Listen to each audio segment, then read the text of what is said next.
All right, hello everyone. Welcome back to the gym in the basement here. I am sitting here with Ken Cummings. What's Do you up? prefer Ken? Kenny? Oh, Kenny. Kenny here is a personal trainer, not only a personal trainer, but was my personal trainer for about 6 months Yeah. to Yeah, a it's year about- when I yeah. got to starting weightlifting. Yeah. And just so you know, the reason I got into weightlifting and the reason this whole thing is because of you. Really? Yeah, because I didn't know that. Just to give you a background, like in 2020, I was like 240 pounds. Started losing weight, and then you posted that you got your certification, right? And then after that, I was like, hey, let me know, about you started working for the gym, and I was like, hey, let me know more about it. You were like, yeah, come on in. All of a sudden, I'm signing the paper, and I'm like meeting you there, and it's like, yeah, we're meeting twice a week, and we're doing this and that and all this stuff, and I'm like, And it was like 6 a.m. too. 6 a.m. Yeah. Sunday 6 a.m. and then I think it was Wednesday 6 a.m. Yeah. So yeah, I'm a morning person, but Yeah.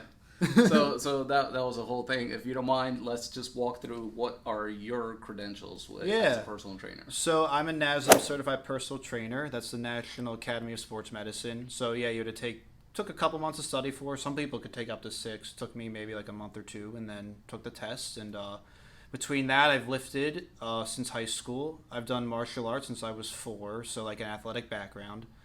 Third degree black belt there.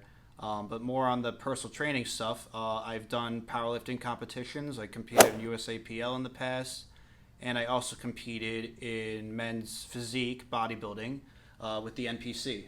Nice. Yeah. And that's how we met, not the bodybuilding part, Yeah, but the martial arts the part. martial arts Yeah, the martial arts from way back. Yeah. There's no body being built here yet, just yet, but yeah, that's fine. It's underneath. It's underneath. It's all, we'll get there, right? Yeah. And so today I brought you here to kind of not critique in a bad way, but just give me your background on this whole future app programming that I'm going for, and just credit to you.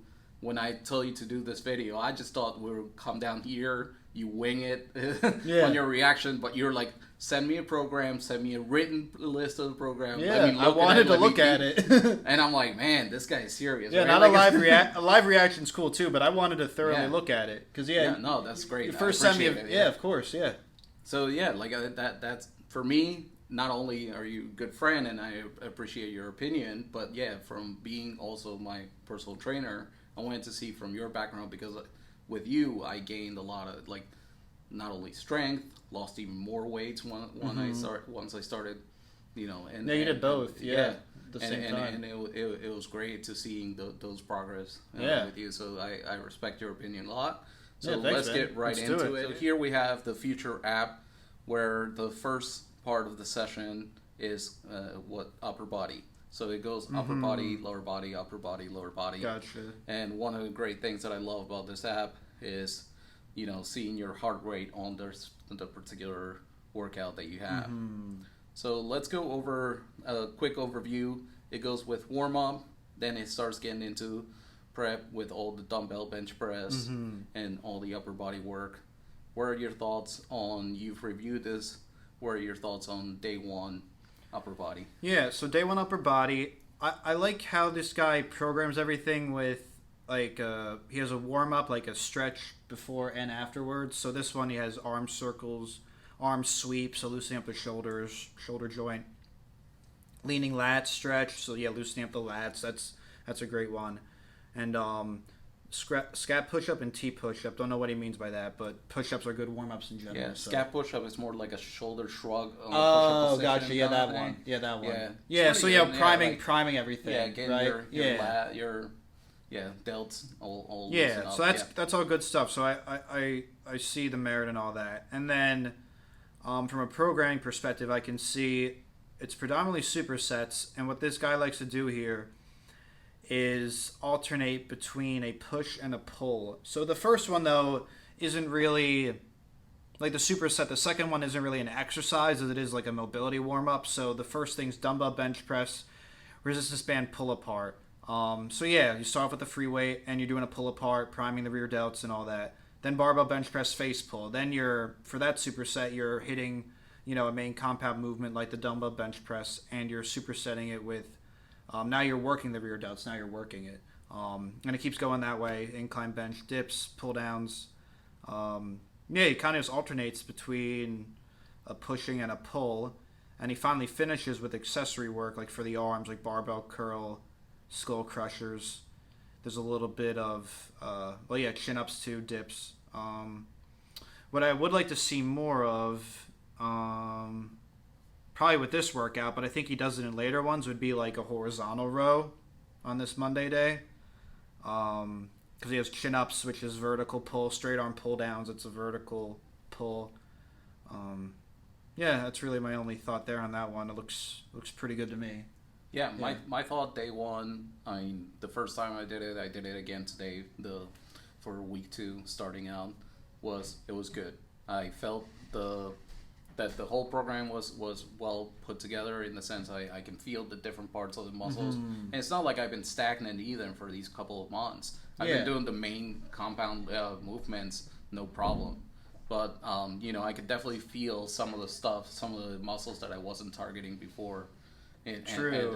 Probably with the resistance band stuff too, right? Yeah, and that's another thing that I've talked about with you, is that one of the things that I talked to my coach about was to do the mobility work and talk to him about my elbow, injury that I had and everything. So I could definitely see everything in the program where he actually took the time to listen what my goals are, what my limitations are, and program that into it. So that's great. It's all within the equipment you have here. Yeah, so.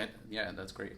So let's go right into day 2, which is the lower body, building the foundation, he calls it. Again, that was a great workout. Let's start, again, the stretches in the beginning, go right into the sets, the supersets. The mini band. So he gets... works. Yeah, so this stretch, it looks like, he starts off with child's pose and pigeon stretch, scorpion, so focusing more on the lower body, and loosening up that lower back as well. And then, he has some squat variations, and what does he mean by airplane? Oh, okay, yeah, okay, gotcha. It looks like a good lower body mobility warm-up, which is the whole purpose of it, because it's a lower body day. And then it looks like he does like some walks with the resistance bands, lateral walks, and a monster walk. So you're focusing, that first bit can take you quite a bit of time, and it's focusing on mobility, but that's what you're looking for. So, and then you're going into the front squats. Did you have a preference? Is there a reason why you picked front squats over back squats? Or? So back squats is in the second second lower one? Body day, so on Fridays. Okay, yeah. Front squats is in this first one, and I was not able to do it. Yeah. I don't have the mobility to get my shoulder all the way up.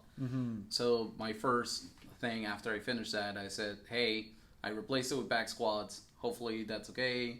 I cannot do the front squat. And he said this time, and it's tomorrow, replace it with a cross hand. Yeah, that's a variation. So exactly. This way, if you don't have the mobility, you can use cross hand. So I'll try that out tomorrow and see how that works. Yeah, it's doesn't work quite as well, but if you're limited there, I have to do it this way now too. Like I can force it this way, but if you have to do it this way, it's just not as secure on your collarbone. That's all. So you just have to watch out for that. All right. Yeah. Yeah, and the mini band the walks, the monster walks, it's one of those things that I'm not sold on. Yeah. So I don't know. Like in my last video, I talked about this. Is like, I see those exercises as like exercises that are done in like these bougie gyms where the like rich moms will go and just be like, yeah, I did a workout, and that's the kind of workout that they do, the mini band like kind of thing. Yeah, but I don't consider any of that to be a workout. I feel like that's all warm up. Right? If it's supposed to be part of the workout, then that's kind of bullshit in that case. But. I also feel like a little bit of bullshit, but what are the merits in those type of movements? Like, is it more just mobility, or do they actually like? I mean, a lateral walk. It depends. Like he doesn't. Did you say you're like tight in the hips? Did you ever say that, or certain? Well, areas I did tight? say that my because it depends. My squats are not deep. Let me see. I know the mini band lateral walk, but I honestly don't know what the hell the monster walk looks like. What is, let me see the little guy do it. The little guy. So let's. I think I know what it looks like. Aren't you using your hands too and feet on the band? So or no? the lateral walk. Yeah, I know that. I've literally done that before. one. Yeah, I know And that. monster walk, it's literally like you're walking like a monster with your bands around your ankles. And so yeah, I'm just like, what the heck? I've never is done this a monster doing? walk. Like Not gonna lie. I really feel like skipping it, but you know what? I'm giving it a little bit of like benefit of the doubt and doing it for now. And then I'm gonna voice it out if it starts to get Yeah, more it might. I mean, honestly, yeah. Sometimes I skip over some warm up stuff because like you only need so much warm up. I don't know. Yeah. And then after that, I mean the rest of the workout for day 2 is really good. I like the standing out ankle flexion. Those are working on mobility. Yeah, I was gonna say that's definitely very practical. Yeah. So those are really good. And then it makes sense corresponding with the front squats because it does require a lot of ankle mobility. So yeah, pairing that together, that makes sense. The goblet split squats, those are great. I'm very happy with the rest of the workout. Just the monster walk, just can't get over that. Walking forward like that, I don't know. Yeah. I don't know what the purpose is. Yeah. So next we have the second upper body day. Looks like the same warm up as the other day, same so that's warm-up. fine. And I do the same thing with my clients. Like if I have a warm up I like for them for a certain day, I just repeat it unless there's something I want to do different. So that's fine. And it starts getting into a lot of dumbbell work. Seated dumbbell overhead press. The 90-90 is like the internal external. Oh, that thing. Okay. Yeah, so well, basically open up your collar. Yeah, right. I mean it can help. You're not doing it with a dumbbell, right? You're not Yeah. doing that. Oh, you are? Yeah. I did 10-pound dumbbells. There's debate if it's this not- actually does anything or not. I'm not I gonna used lie. to do that as Yeah. like a prep for benching. Yeah, that's Like, really I all would it's supposed grab to like be. a 5 yeah. or a 10, and just do that to kind of prep. I heard that opens up like better for mobility for benching. But hey, whatever. Yeah, that's one of those things. Then overhead press, because I'm in the basement, I do a seated overhead press.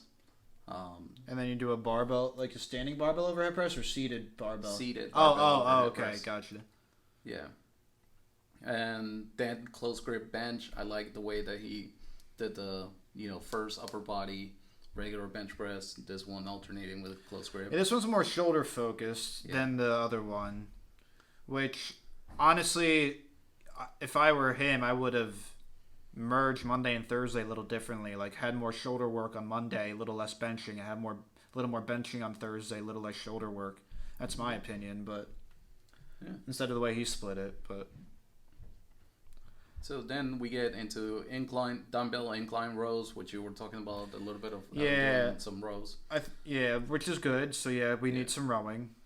And I just don't like that superset though. The dumbbell incline row, front raises, and I see doing front raises and lateral raises together, but I don't know. I don't know if we really need to do a tricep there. The thing that kills me with these type of exercises because everything's supersets. That's the thing. So most of it's supersets. Most of it is supersets, but the thing that kills me with back-to-back dumbbell exercises is that I have to adjust the weight every single time. And so annoying. Like basically I'm like, lateral raises and front raises I can keep it at the same. Yeah. But then I have to like the recover time that he puts in between those. You're changing weights. Like I'm changing weights and then I'm waiting and then I hear the beep and I'm like, I'm not ready yet. But that's I guess part of the app, like and keeping you accountable. Yeah. Telling me that I need to get to that. But yeah, other than that, then it starts getting to cable machines, which is like they're doing some lat pull downs, single arm lat pull downs into chest flies. Yeah, so getting curls and push downs. Yep, those are good. Yeah, all good stuff. So lastly, we have the last earning the weekend, which is your last lower body.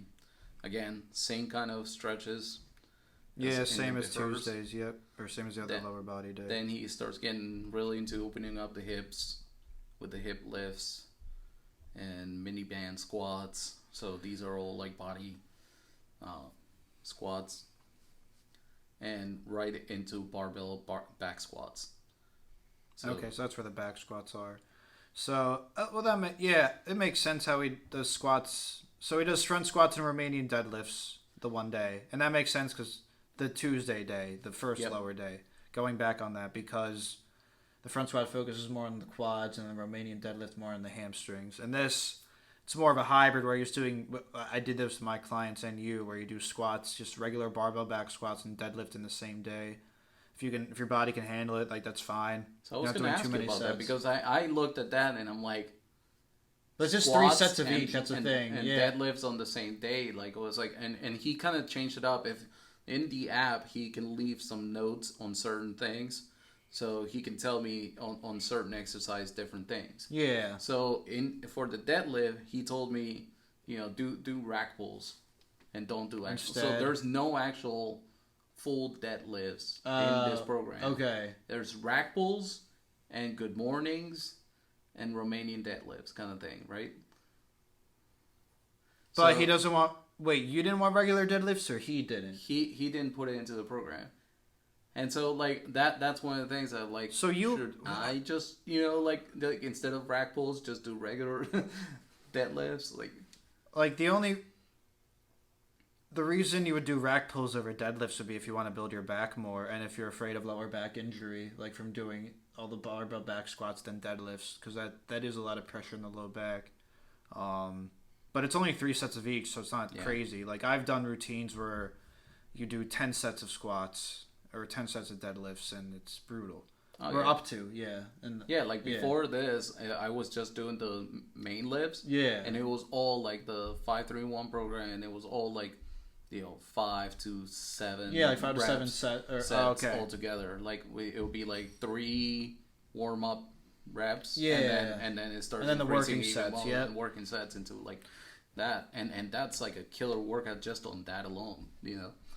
So yeah. But I was gonna say there's lack of accessory work, but we're also working within the confines of your mobility of your gym too. No, I'm saying like there's no. Like leg extensions, leg curls aren't necessary. But you could do leg extensions. Yeah, I have leg extensions. So we could throw that in. I would maybe throw that in. But yeah, like I don't know how much he took my ask of having more ankle mobility to get deeper squats and really took that to heart. Yeah, it looks like he only ankle flexion on Tuesday. That's it for ankle.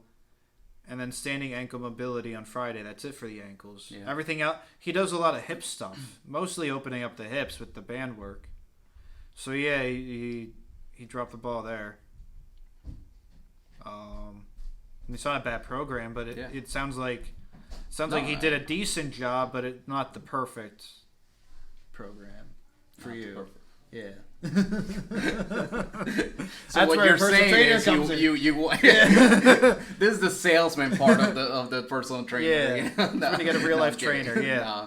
But in all seriousness, that's a good transition into like overall, what do you think of this application and the whole concept behind having a personal trainer virtually?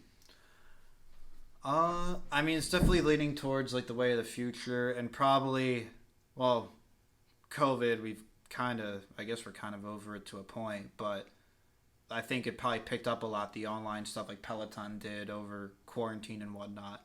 But yeah, I guess it seems to be easily accessible. You said it was what, $75 a month, so it's not like a crazy introductory price, though, but it gets up to like $150. $150 a month. I mean, I don't know if I'd pay I wouldn't pay. I charge comparable like to that, and mine programs are better than that. So for an individual, so I don't know if I would pay for $150, $75, sure, the introductory, but I wouldn't pay $150 a month for this.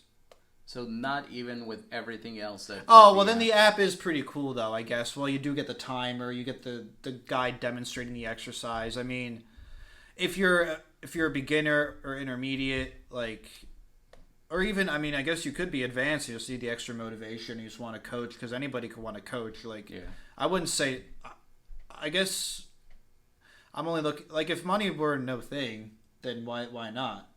No object because he did a pretty good job. Like you could go to some random YouTuber, go to their site, get some supposed personalized program, and really it's just some cookie cutter crap. So. I'd give this like for you like a B. Like it's pretty solid. Maybe like if I'm feeling generous, a B plus. It's just not exactly my style, but I see what he's going for. Yeah. But also, when you mentioned that, like, the whole ankle mobility thing, and he really focused more on opening up the hips. Like, basically, we've trained together, and then I've hired you a couple times to and trying to get that squat and depth get too. that squat depth.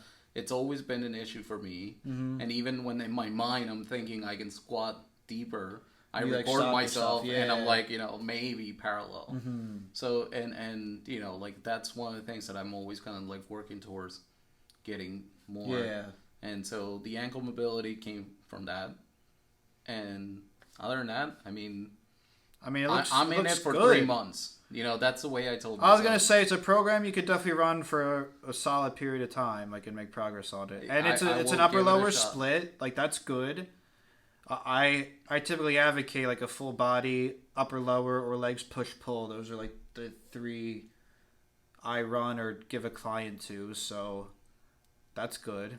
After 3 months, I'm coming back to you. Yeah, right? And then I'll write something up, and then we'll compare. You go.